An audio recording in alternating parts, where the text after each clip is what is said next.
शाश्वत हमेश के लिए ब्रज में लक्ष्मी देवी विराजमान हो गई है। व्रज त्याज जैसे भगवान नहीं जाते हैं, ऐसी तरह से लक्ष्मी देवी भी व्रज को छाड़ के कहीं जाती ही नहीं है।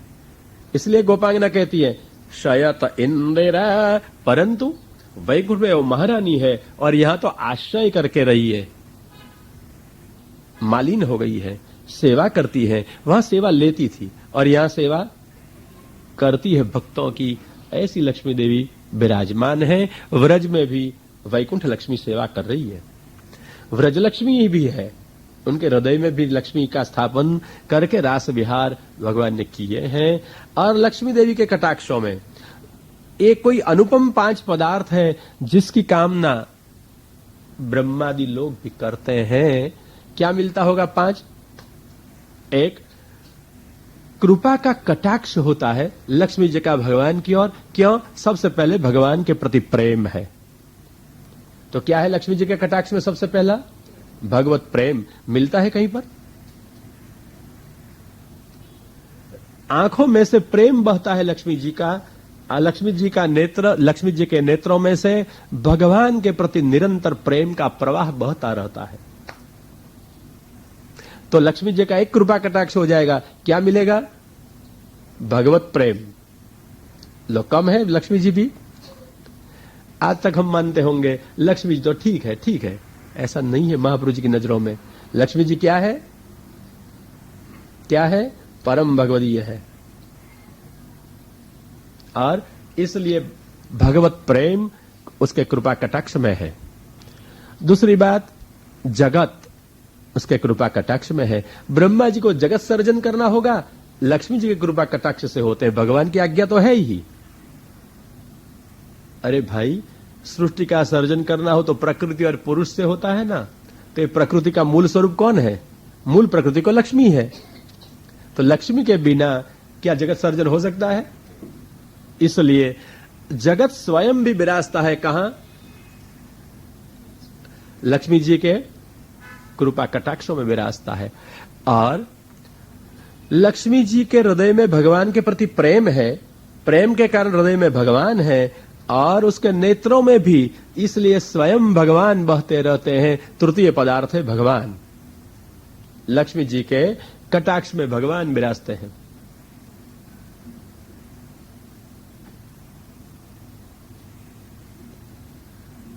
हो गया।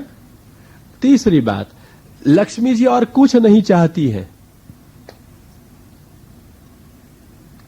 लक्ष्मी जी स्वयं पद्मवन में रहने वाली कोमल कमला, स्वासम अरविंद वनम विहाय, अपने रहने का कोमल कोमल कमल भवन भी छोड़ दिया। और जो भगवान उसकी कामना भी नहीं करते हैं, ऐसे भगवान के लिए उन्होंने अति कठिन तपस्या किया है। किसने? लक्ष्मी जी ने। यह है भगवान का महात्म्य। एतावतालम, प्रथम स्कंद के 18वें अध्याय में भागवत में कहा गया, एतावतालम ननु सूचितेन। बस ये सूचित करते हैं हम भगवान का महिमा, वर्णन नहीं कर सकते हैं। क्या कि ब्रह्मादि देव जिसके कृपा कटाक्ष की कामना करते हैं, ऐसी भगवती लक्ष्मी अपने पर अरविंद वन को छोड़ के भगवान की कृपा कटाक्ष कामना करती हुई अति कठिन तपस्या करती है। कितना महिमा है भगवान का। ये हमारे भगवान। और यही लक्ष्मी देवी भगवान की कामना करती हुई, भगवान की कामना करने के कारण हृदय में भगवत प्रति काम है, इसलिए लक्ष्मी जी के कटाक्षों में भगवत काम है, इसका लाभ होता है। ब्रह्मादि देव इसलिए आकांक्षा करते हैं क्योंकि ब्रह्मादि को भी भगवत प्रेम सुलभ नहीं है। शायद भगवान के दर्शन सुलभ हो जाते होंगे, भगवान का वरदान सृष्टि सर्जन का इनको मिल जाता होगा, परंतु भगवान का प्रेम ब्रह्मादि को भी दुर्लभ है, जो लक्ष्मी जी के कृपा कटाक्षों में है। और स्वयं भगवती लक्ष्मी सर्वविध ऐश्वर्य उसके कृपा कटाक्षों में है। और ऐसी भगवती लक्ष्मी जी भी कामना किसकी करती है? भगवान की कामना करती है। और भगवान लक्ष्मी जी की कामना करते हैं। जब लक्ष्मी जी भगवान से ब्याही समुद्र तट पर समुद्र मंथन के प्रसंग में, तब कहा है महर्षि व्यास ने कि तस्यां स्वदेश उशतिम नवकंजमालाम, 8वें स्कंद में है भागवत जी में। लक्ष्मी जी ने वरमाल भगवान के कंठ में समारोपित कर दी और फिर क्या हुआ, विवाह हुआ, वरमाला पहना दी तो वरण हो गया। और भगवान ने लक्ष्मी जी को निवास दिया। कहां? वक्षो निवासमकरोत् जनको जनन्याः। लक्ष्मी जी ने भगवान को हृदय में बसाए थे, तो भगवान ने लक्ष्मी जी को कहां बसाई? अपने हृदय में बसाई, यहां बास दिया। हृदय में विराजती है लक्ष्मी जी। चरण की तो सेवा करती है, तो रहती क्या है, कहां है? हृदय में रहती है और चरण की सेवा करती है। दो स्थान पर अगर भगवान के पास अधिकार किसी का चलता हो तो लक्ष्मी जी का। पग पकड़ के बैठ गई और हृदय को दबा के बैठ गई है, क्या करेगा भगवान भी? किसी ने पैर पकड़ लिया फिर कहां जाने का, और किसी ने हृदय पकड़ लिया फिर। तो लक्ष्मी जी का ये सामर्थ्य है, और इसलिए हृदय और चरण दोनों पर आधिपत्य जमा के बैठ गई। परंतु आधिपत्य भी स्वामित्व से नहीं है, दासत्व से है। लक्ष्मी जी चरण सेवा कर रही है। और चंचल लक्ष्मी भी अपनी चंचलता होने के कारण चरण सेवा पूरी करके चलने को तो तैयार हो जाती है, पर तस्यांग्रियुगम नवम नवम, नवीन नवीन चरण कमलों के दर्शन से सेवा लालस होकर के विराजमान है। इसलिए लक्ष्मी जी के कटाक्षों में स्वयं लक्ष्मी, ऐश्वर्य एवं सेवा भी है। दुर्लभ है ब्रह्मादि को भी ये। और ऐसी लक्ष्मी अगर आज व्रज में आए, कौन रोकेगा उसको? हां, लक्ष्मी को एक दफा जय विजय ने रोकी थी वैकुंठ में, परिणाम में शाप मिला था। परंतु ये तो घर की बात घर में रह गई थी, प्रकट नहीं हुई थी। बाहर से सनत कुमार आए और सनत कुमार ने जब शाप दिया जय विजय को, तब ये बात भगवान ने खुली कर दी। तो घटना घट चुकी है महाराज। घर की बात घर में रह गई थी, अब बाहर क्या है तो बाहर प्रकट हो गई। अब शाप में स्वीकार करता हूं। घर के नौकर के साथ आपको कुछ खटपट हो गई तो क्या करेंगे? जगत में जाहिरात करेंगे, अखबार में देंगे। पर तो बाहर वाला आदमी देख गया तो बिना अखबार सारे गांव में बात फैल जाएगी कि उसके घर में तो नौकरों से कहते ऐसा व्यवहार चलता है। होगी या नहीं भाई? तो सनत कुमार बाहर वाले आ गए तो बाहर बात आ गई कि भगवान के घर में खटपट हो गई थी।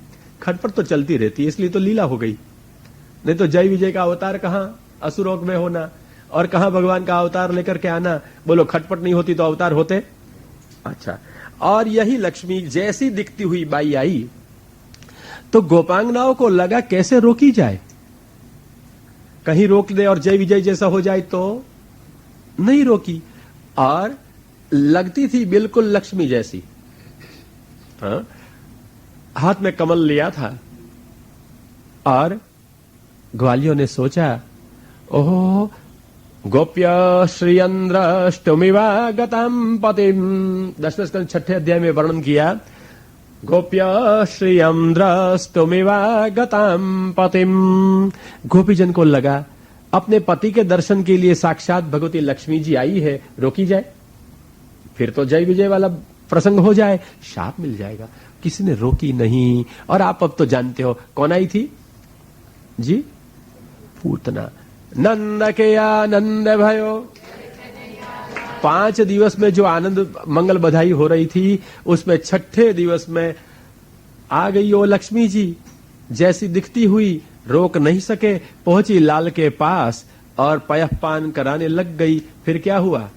महाराज ने सोचा, अच्छा तू आई है, मां घर में है, मां नहीं तो मां से मिल गई, कर लो दूध का पान।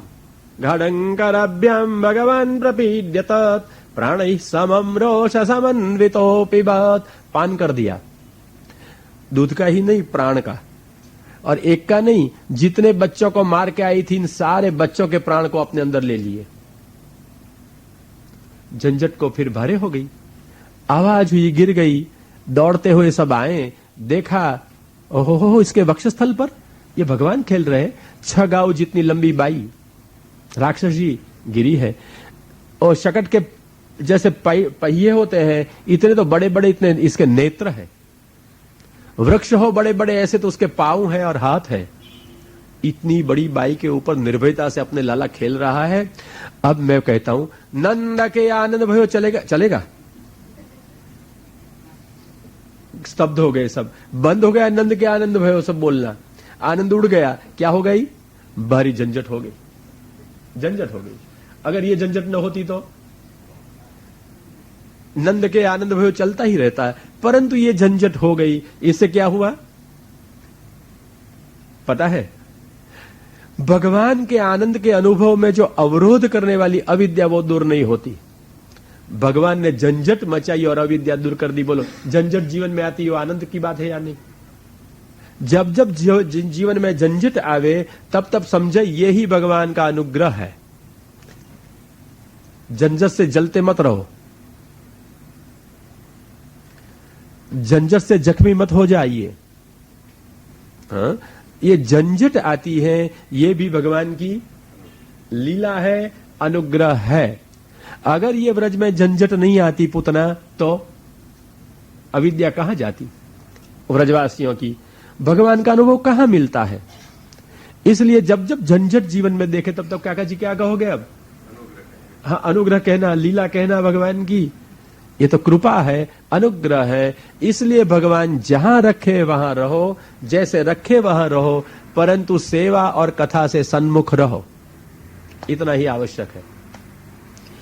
जिस देश में रखे, जिस परिस्थिति में रखे, जिस स्वजनों के संग में रखे, ऐसे ही रहो। आप नहीं बदल सकोगे, आपको ये स्वीकारना ही होगा। परंतु कैसे रहना?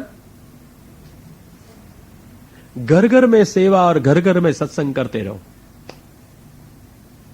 अगर झंझटों से बचना हो, आई हुई झंझटों को लीला के रूप में अनुभव ना हो, आई हुई झंझटों से भी ज्वलंत जीवन को अगर बनाना हो, जीवन की ज्योत जगाना हो, तो क्या करोगे? घर में अपने स्वजनों के साथ मिलकर सेवा करो, घर में अपने स्वजनों को साथ मिलकर के सत्संग करो, ये आवश्यक है। नहीं तो ये भयंकर वातावरण में आप स्थिर नहीं रह पाओगे अपने मार्ग में। और शांति के, आनंद के साधन ही नहीं, स्वरूप बुद्ध भगवान के घर में होते हुए भी आपको उद्वेग खा जाएगा, आपको अकुलामन खा जाएगी, आपको विमुख बना देगी ये परिस्थिति, विकल बना देगी ये परिस्थिति, विषाद कराएगी यह परिस्थिति। अगर परिस्थिति से बचना हो और प्रतिकूलता में भी प्रसन्न रहना हो तो क्या उपाय है? नहीं, प्रभु की सेवा इतना मैंने नहीं कहा काका जी, मैंने कुछ और कहा। इतना हाँ, मगा जी आप बराबर समझ गए भैया। क्या? अपने अपने घर में प्रभु की सेवा करो और अपने अपने घर में अपने बच्चों के साथ सत्संग करो, आवश्यक है, घर घर में आवश्यक है। तो आप बच पाओगे इस वातावरण में, हाँ, नहीं तो फंस जाओगे।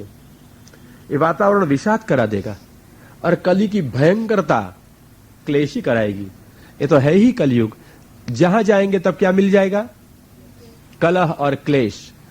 हम नहीं चाहते हैं फिर भी कलह आएगा, दरवाजा ठकठका के आएगा, क्लेश आएगा। कलह और क्लेश जहां नहीं मानते हैं, नहीं चाहते हैं, नहीं धारते हैं, वहां से मिल जाता है ना। क्यों? है ही कलयुग, और किसी का दोष नहीं, कोई का दोष नहीं, है ही समय का प्रभाव, कली का प्रभाव। और कली के इन दोषों से अगर बचना हो और जिस हेतु से हम इस जगत में आए, इस हेतु को अगर साकार करना हो, दुख सारे दूर करने हो और सुख प्राप्त करना हो, जीवन की सफलता अगर चाहते हैं, जीवन की प्रसन्नता का अनुभव हम करना चाहते हैं, आनंद में निमग्न रहना चाहते हैं, तो सरल उपाय है कृष्ण सेवा सदा कारिया। हम कृष्ण सेवा करें और भजनम स्मरणं चापि स्मरणम भजनं चापि न त्याज्यम इति मे मतिः। महाप्रभु ने बताया चतुश्लोकी के अंतिम चरण में, अंतिम भाग में, कि स्मरण और भजन दोनों न छोड़े, न छोड़े, हर हालत में न छोड़े। क्या करूं? मेरी तबीयत ठीक नहीं है, क्या करूं, मुझे दुकान जाना है, क्या करूं, मुझे ऑफिस जाना है, क्या करूं, मुझे विदेश जाना है। हर हालत में ये दोनों को त्याग न करें। किस दोनों को, किन दोनों का? स्मरण और भजन, स्मरण और सेवा कभी छोड़े नहीं, किसी भी बहाने से नहीं, कोई भी परिस्थिति में नहीं। सेवा और स्मरण करते ही रहो। बच जाओगे इतना नहीं, दुख दूर हो जाएगा इतना नहीं, स्वयं भगवद आनंद का अनुभव मिलता रहेगा इन उपायों से। इसलिए हम इस भगवान का अनुभव करें और भगवान स्वयं सेवा और कथा के साधन के द्वारा हमारा जीवन धन बन के हमको प्राप्त हो जाए। किन संसारी को धन मिलने पर आनंद नहीं होगा? संसारी है, धन मिलेगा आनंद होगा, परंतु ये धन तो जड़ है, धन तो शरीर में उपयोगी है, जीवन में उपयोगी ये धन नहीं है। हम जो कमाते हैं धन, वो धन किसके उपयोग में आता है? जीवन के या शरीर के? किसके उपयोग में आता है? ठीक है ना, शरीर के उपयोग में आता है। शरीर का कोई हिस्सा ही वो आवश्यक है, जीवन का एक हिस्सा ही शरीर है, ठीक है ना। इसलिए शरीर का पोषण आवश्यक है, परंतु शरीर का पोषण ही पर्याप्त नहीं है, ठीक है। शरीर का पोषण करना, इससे बहुत कुछ अधिक करना बाकी रहता है। अच्छा, शरीर का पोषण करने के बाद शरीर का क्या उपयोग है? फिर पोषण करने के पैसा पैदा करने में, बच्चों को पोषने में क्या उपयोग है शरीर का? इसलिए जीवन का कोई ध्येय अलग है, जीवन का लाभ कुछ और ही है। भागवतकार ने बताया, अगर आप जीवन का लाभ चाहते हो, जीवन की सफलता चाहते हो, तो क्या है? जीवस्य तत्व जिज्ञासा। जीवन की जीवन सफलता या जीवन लाभ है तत्व जिज्ञासा। तत्व है कौन? वदन्ति यत् तत्त्वविदस्तत्त्वम्। तत्वविद जिनको तत्व कहते हैं, ब्रह्मेति परमात्मेति भगवान इति शब्दते। ब्रह्म जिसको उपनिषद में कहा गया है, परमात्मा जिसको गीता में कहा गया है, और भगवान जिसको भागवत में कहा गया है, यह है भगवान कृष्ण। उसकी जिज्ञासा, उसका विचार और उसके लिए जीवन का आचार। कृष्ण ही जीवन का बल है और कृष्ण ही जीवन का फल है। कृष्ण की सेवा ही जीवन का बल है और फल है। कृष्ण की कथा ही जीवन का बल है और फल है।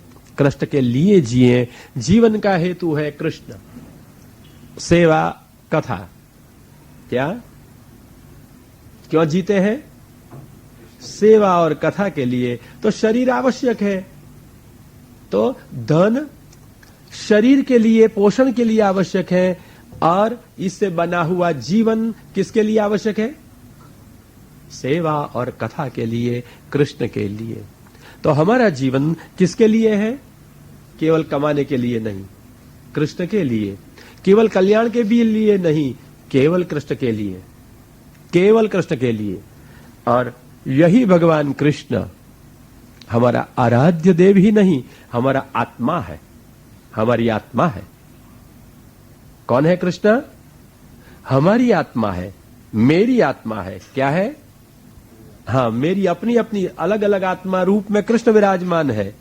सारी सृष्टि के रूप में भी कृष्ण विराजमान है। हमारी आत्मा कृष्ण है, तो यही कृष्ण के कारण सब प्रिय लगता है। तो कृष्ण कितना प्रिय लगेगा? जिसके कारण और वस्तु प्रिय लगती हो, तो स्वयं कितनी प्रिय लगेगी वस्तु? दूध पाक में अगर मिठास है और आपको प्रिय लगती है, तो स्वयं मिठास कितनी प्रिय लगेगी? आई समझ बात? कपड़े में डिजाइन अच्छी हो तो आपको कपड़े प्रिय लगते हैं, क्योंकि डिजाइन प्रिय लगती है।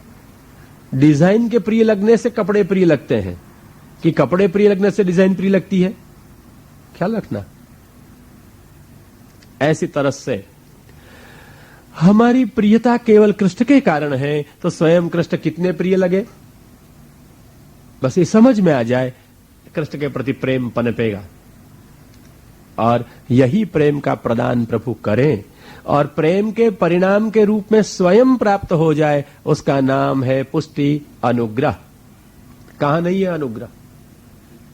सृष्टि की हर क्षण में, सृष्टि के हर कण में, सृष्टि के हर कोने में, जीव जीव में, व्यक्ति व्यक्ति में, वस्तु वस्तु में क्या भरा है?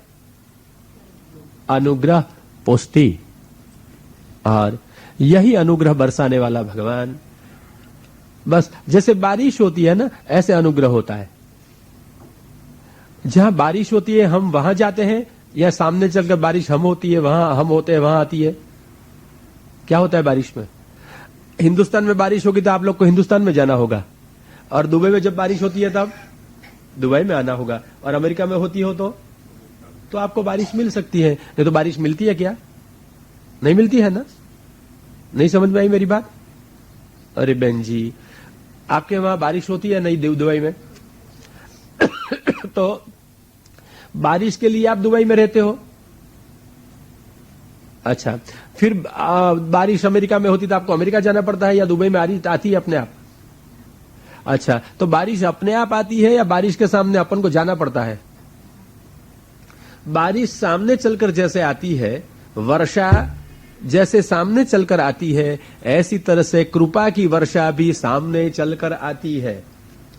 हमको कहीं जाना नहीं पड़ता, कुछ करना नहीं पड़ता, स्वयं आती है। इसका नाम तो पुष्टि है। समझ गए? इसका नाम तो पुष्टि है। परंतु आती हुई बारिश का अगर लाभ लेना हो ना, तो अवरोध मत करना, और अवरोध न करने के लिए अधिकारानुसार अवश्य साधन करना, और कृपा की राह देखते रहना। जरूर कृपा बरसती है। मैं कहता हूं, आप दुबई में हो, कृपा बरसती है या नहीं? कहां बरस रही है? आपके घर में ठाकुर जी विराजते हैं, कृपा बरस रही है या नहीं? आप विराजते हुए ठाकुर जी की सेवा में लगते हो, कृपा बरसती है या नहीं? आप कथा सुनते हो, कृपा बरसती है या नहीं? क्या है, कृपा नहीं बरस रही है? अच्छा, आप लोग कथा सुनने के लिए सब हिंदुस्तान जाते हो कि यहां मिलती है कथा? सामने चलकर भी मिल तो जाती है ना, तो क्या है? कृपा ही बरस रही है, कृपा ही बरस रही है। हम इस कृपा को सोचें, लगेगा बरस रही है सामने चलकर कृष्ण की कृपा। हम इस कृपा में मज्जन करें और आनंद का अनुभव करें। यही पुष्टि का स्वरूप है, सामने चलकर प्राप्त होती है। भगवान जीव को अपने मान लेते हैं, इसलिए पुष्टि प्रवाह में भी है, मर्यादा में भी है, और पुष्टि मार्ग में तो बात ही क्या पूछना है, जहां स्वयं भगवान प्राप्त होते हैं। जहां जहां अस्तित्व है वहां वहां अनुग्रह है, जहां जहां साधन और फल है वहां पर भी अनुग्रह है, और जहां स्वयं भगवान और भगवान का आनंद है वहां पर भी केवल अनुग्रह ही है और कुछ नहीं। और यही भगवान की पुष्टि हमको काल, कर्म और स्वभाव से पर बनाने का भगवान का ही सामर्थ्य है, हमारा नहीं। पुष्टि भगवत धर्म है। हाँ, भगवान बरसाते हैं पुष्टि। हाँ, भक्ति मार्ग में भक्त द्वारैव भगवान सर्वं विदधाति इति सिद्धांतः, निबंध में आचार्य चरणों ने कहा है। अवतार दशा में स्वयं कृपा करते हैं, अनवतार दशा में भक्तों के द्वारा भगवान सब कुछ करते हैं, कृपा की वर्षा करते हैं, जीव को अपने निकट में लेते हैं और कृतार्थ कर देते हैं। परंतु भक्त कुछ नहीं करता। करता कौन है? द्वार है भक्त, तो अंदर से करता कौन है? भगवान। जो जीव को सामान्य दोष में रहा हुआ, संसार में रहा हुआ, उसको ऊंचे उठाएगा कौन? भगवान। किससे? अपने अनुग्रह से, भक्तों के सत्संग से, ग्रंथों के संग से, सेवन से, अपनी सेवा से, अपनी कथा से ऊंचे उठाएगा। संसार से मैं और मेरा हम करते करते संतप्त हो गए होंगे। आचार्य चरण कहते हैं, आइए, आपने कृष्ण सेवा की है, तनुवित्तजा की है, तो ततः संसार दुखस्य निवृत्तिर्ब्रह्म बोधनम। अगर आपकी तनुवित्तजा सेवा अपने ही धन से और अपने ही तन से, अपने घर में अगर आपने भगवत सेवा यथार्थ की होगी, तो आपको अहंता ममता से होने वाले संसार के कोई दुख कभी लगेंगे नहीं। यह आचार्य वचन है। मानसी की तो बात और है, जहां केवल भगवद आनंद की अनुभूति होती है। ये फलरूपा सेवा है, मानसी सा परामता। पर तो अगर मानसी सिद्ध न भी होती, तनु वित्तजा सेवा ठीक ढंग से की है, अपने ही तन से और अपने ही धन से। किसी का तन और किसी का धन, ये वल्लभ सिद्धांत नहीं है। हम पैसा दे और कोई सेवा कर दे, और कोई पैसा दे और हम सेवा कर लें, ये दोनों सेवाओं वल्लभाचार्य जी के मत में सम्मत नहीं है, फलद नहीं है। राजस पना बढ़ जाएगा, अहंकार बढ़ जाएगा, विमुखता बढ़ जाएगी, सेवा फलित नहीं होगी।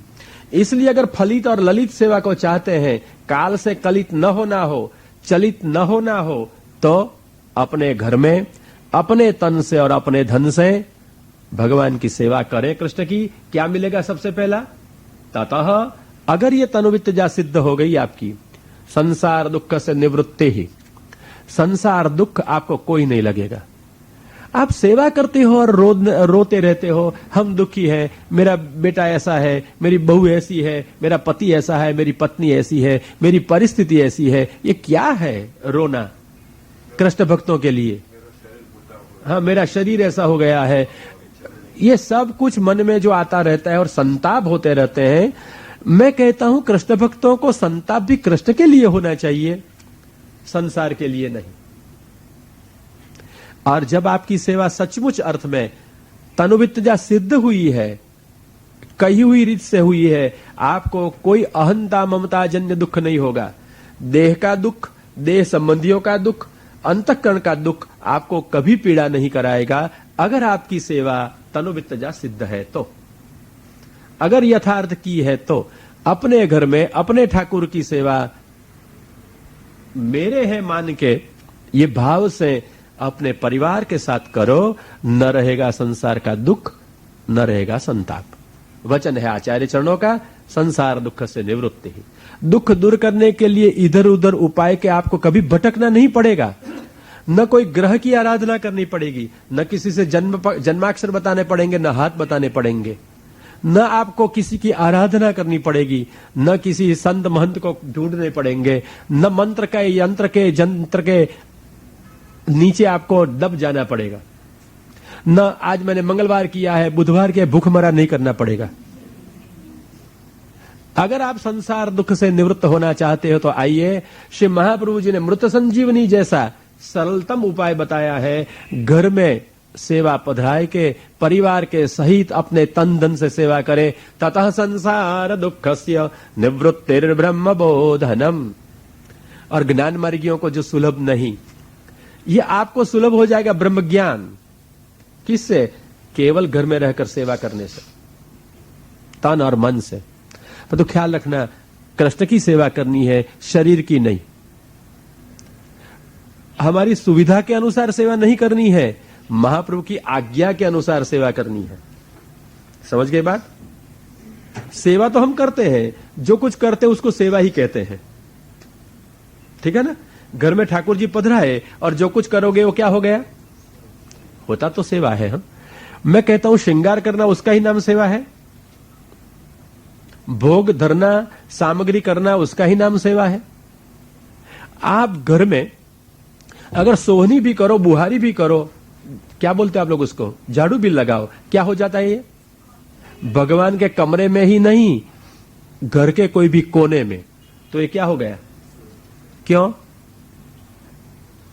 ठाकुर जी विराजते हैं। तो आपके ठाकुर जी मर्यादा मार्ग के हैं कि जहां बिठा हुआ बैठ रहेगा? क्यों? तो छोटा बच्चा है, चाहेगा वह घूमता रहेगा। तो घर के कोई भी कोने में जाएगा और वहां कचरा है, कंकड़ है, तो श्री चरण में श्रम होगा या नहीं होगा? तो ये श्रम न हो इसलिए हम बुहारी करें घर के कोई भी कोने में, जहां ठाकुर जी विराजते हैं वहां ही नहीं, तो ये क्या हो गया? सेवा। और यही सेवा, जो भी काम करो वो सेवा होती है। आप सुबह में ब्रश करती हो, क्यों करती हो? यह भी एक सेवा है। अगर आप सेवा करते हो तो ब्रश करो, भी सेवा है। क्यों? अपने दांत अच्छे रहे इसलिए ब्रश नहीं करते हैं, अपन निरोगी रहे इसलिए ब्रश नहीं करते हैं, अपने मुंह का दुर्गंध अपने ठाकुर जी को नहीं आवे और श्रम न हो इसलिए हम ब्रश करते हो। तो ब्रश करना भी क्या हो गया? सेवा। तो जो सेवा करते हैं इस व्यक्ति के लिए प्रत्येक कार्य शरीर का भी करेगा, घर का भी करेगा, क्या हो गया? तो आप लोग घर में बुहारी करो तो क्या हो गई? तो रोज करोगे ना घर में?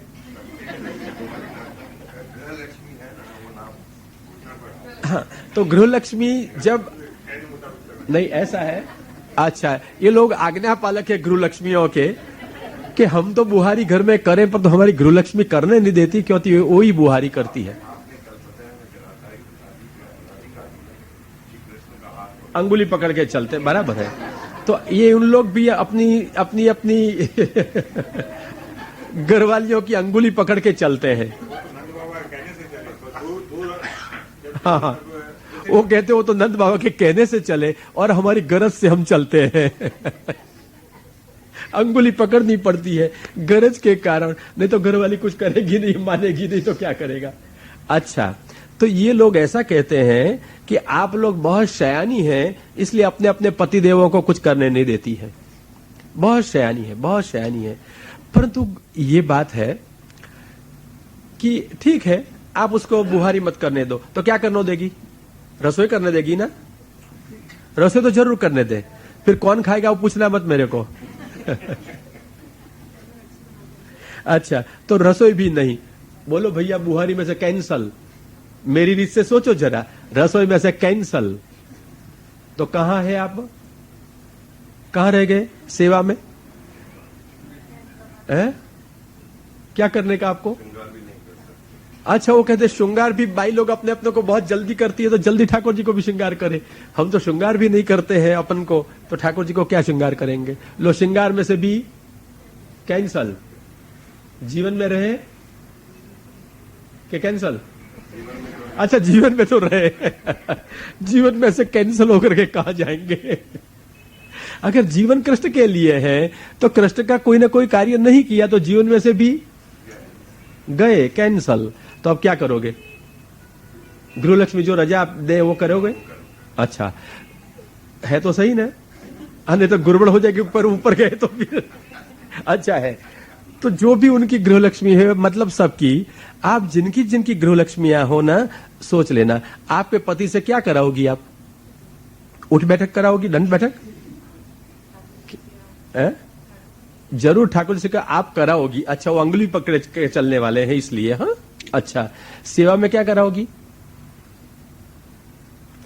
कहती है अच्छी है, समझदार लड़की है, सेवा कराएंगी। क्या सेवा कराओगी? लो, सोहनी कराएंगी, मंदिर वस्त्र कराएंगी, सिंहासन साफ कराएगी। नहीं नहीं, वो कहते हैं अगर बाहर बात करोगे तो उसके घर से जान जाके तो उसको भी ऐसा कराएगी। मुश्किल में आ जाएंगे काका जी फिर।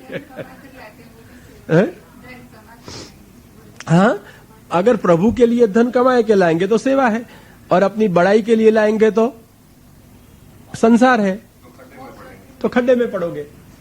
इसलिए धन कमाओ को हर्जा नहीं है सेवा के लिए, परंतु सेवा के लिए कमा तो इस ध्यान रखने के लिए कुछ न कुछ भगवान के लिए करके जाइए। कमाने के लिए भी, कमाना बाद में, सेवा करना पहले। यमुनाष्टक में ऐसा लिखा है, कमाना बाद में। हरेर्यदनु सेवया भवति सौख्यमा मोक्षतः। हरे हे अनुसेवया, हरि की सेवा के बाद लक्ष्मी की सेवा करो तो मोक्षावधि सुख मिले। अगर पहले लक्ष्मी की सेवा की और भगवान की सेवा छोड़ दी तो खड्डे में गिर जाओगे, बंधन में आ जाओगे। इसलिए पहले भगवान की सेवा और बाद में कमाने को जाना। क्या करके जाओगे अब? पर क्या सेवा, ये पूछना जरूरी है। आप लोग पक्के लोग हो यार, बंधन में आवे नहीं। वो कहते बनिए हैं, हो गए। अच्छा ठीक है, तो फिर क्षत्रिय थे, अब व्यापार किया तो बनिए हो गए। ठीक है, व्यापार करे वही बनिया कहा गया है। वणिक शब्द का अर्थ ही व्यापारी होता है। ठीक है, ठीक है। आप सबसे मैं पूछ लूं, आपके पति से क्या सेवा कराओगी? ऐसा मत कराना कि हम सेवा करके थक गई तो हमारे चरण की सेवा करो। पूजा किसकी? हाँ, कैसे? परंतु कुछ न कुछ कराओ। हाँ, जो कुछ आपकी प्रणालिका है तद अनुसार पतियों को कुछ न कुछ कराते रहो सेवा में। उसको रसोई अच्छी आती है तो रसोई कराओ, सिखाओ, नहीं तो चलेगा चलेगा मैया, चलेगा, पर तू जरा उसका सुधारना भी सिखा देना। लेकिन वो भी जब लेने जा रहे हैं प्रभु का नाम लेकर लेकर हाँ, बच्चों के लिए नहीं। है? हाँ, वो कहती है रोज थोड़ा जाएंगे, हफ्ते में एक दफा जाएंगे। तो हफ्ता में एक दफा पेट नहीं भरते हैं, रोज खाते हैं तो रोज सेवा करनी चाहिए। कृष्ण सेवा सदा कार्य, सदा करनी चाहिए, नित्य करनी चाहिए। चलो मेरी बात नहीं है, छोड़ दो, आपके कॉम्प्रोमाइज की बात कर दो। आप दोनों परस्पर समझ लीजिए, घर वालों समझ गए तो क्या करेंगे? अच्छा अच्छा, कुछ कुछ करना, जरूर करना। आपको जितना भी समय मिलता हो तद अनुसार, जितना भी प्रेम बढ़े और टके इतना ही करना, बहुत मत करना कि उब जाए, इतना ही करो, प्रेम से करो। अहंकार मिट जाए, अहंकार मिट जाए, नहीं रहे ऐसा कुछ करना। तो नित्य नियम करो, सोहनी और मंदिर वस्त्र करना, अहंकार नहीं रहेगा, फिर हम शेठ मिट जाओगे, सेवक हो जाओगे। ठीक है, ये आपकी बात है, कैसे भी करना। घर में ठाकुर जी विराजे और जो कुछ करोगे क्या है वो? सेवा है, अवश्य करोगे ना? हाँ, कोशिश करेंगे, मतलब पक्के बनिए। ये नहीं कहते हम करेंगे, कहते कोशिश करेंगे। मैंने तो शुरू कर, अब धन्यवाद है, बहुत धन्यवाद, शुरू कर दिया, बहुत धन्यवाद है। मगा भाई शुरू कर देना। अबे उसको फॉलो मत करे, वल्लभाचार्य जी को फॉलो करे। मैंने शुरू किया है। हाँ बस वो शुरू करेंगे। अच्छा, अच्छी बात है, धन्यवाद है आपको भी, श्री गोवर्धन।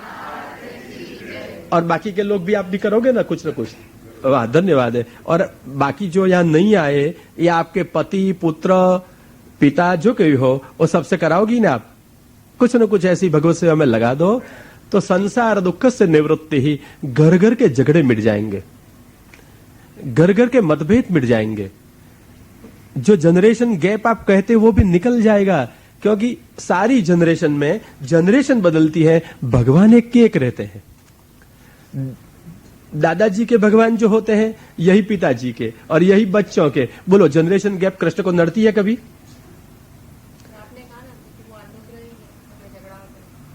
हाँ, और ये मैया अच्छी कहती है कि अगर झगड़ा भी घर में होता हो तो भगवान का अनुग्रह है। हाँ, सालों तक चलता रहे, वो अनुग्रह नहीं रहता। वो नहीं, वो भी मान लो अनुग्रह है, अगर मन भगवान में रहता हो तो। हाँ, अनुग्रह ही है। झंझट हो जाना, पूतना को आ जाना, पूतना का आ जाना, वो भी क्या है? लीला है, अनुग्रह है। ऐसी तरह से कभी पूतना हमारे घर में भी आ जाए, झगड़ा हो भी जाए, तो परंतु आखिर में क्या है? अनुग्रह है, भगवान की लीला है। सोचते चलो, अगर आप सेवा करोगे तो आज सबसे बड़ा आपको लाभ बता दिया, संसार दुख से निवृत्ति है।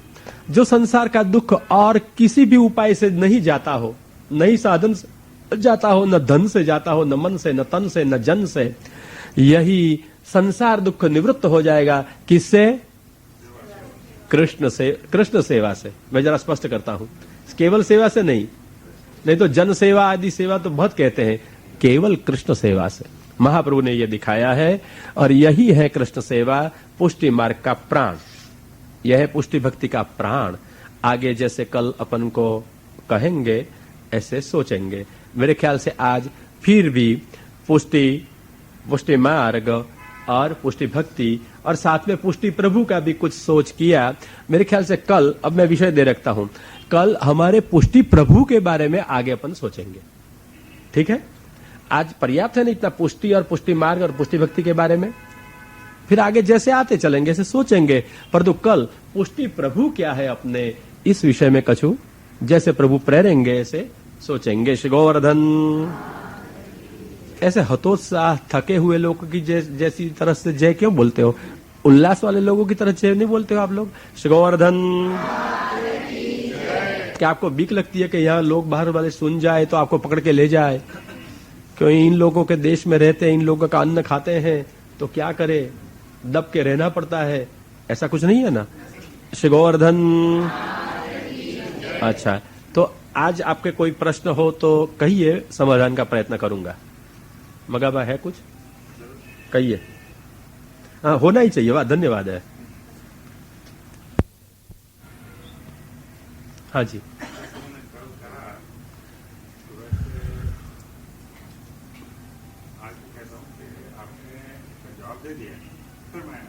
अच्छा, कहिए। कल भी ऐसा था, जवाब दे दिया था, फिर भी पूछा था, आज पूछते हो, कहिए।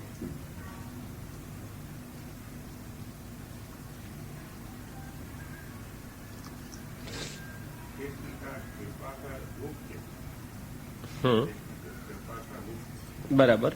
हाँ, मगाभा का प्रश्न है कि कृष्ण की कृपा का रूप क्या। यद्यपि ये लंबे चौड़े हमारे वार्तालाप में कृपा का स्वरूप बता तो दिया है, फिर भी यहां विशिष्ट रूप से बताता हूं। कृष्ण और कृष्ण की कृपा, कृष्ण का धर्म होने के कारण कृष्ण से अलग नहीं है। कृपा भी कृष्ण का ही एक स्वरूप है। पर्याप्त है ना इतना ही। कृष्ण की कृपा कृष्ण का ही एक स्वरूप है, जो जीव को काल, कर्म और स्वभाव से पर होने को समर्थ बनाती है। कृपु सामर्थ्य, समर्थ बनाती है, वो कृपा है। वो बेचारे नहीं बना देती, दिनहीन नहीं बना देती, समर्थ बनाती है, ये कृपा है। समझ गए अभी? हाँ, फिर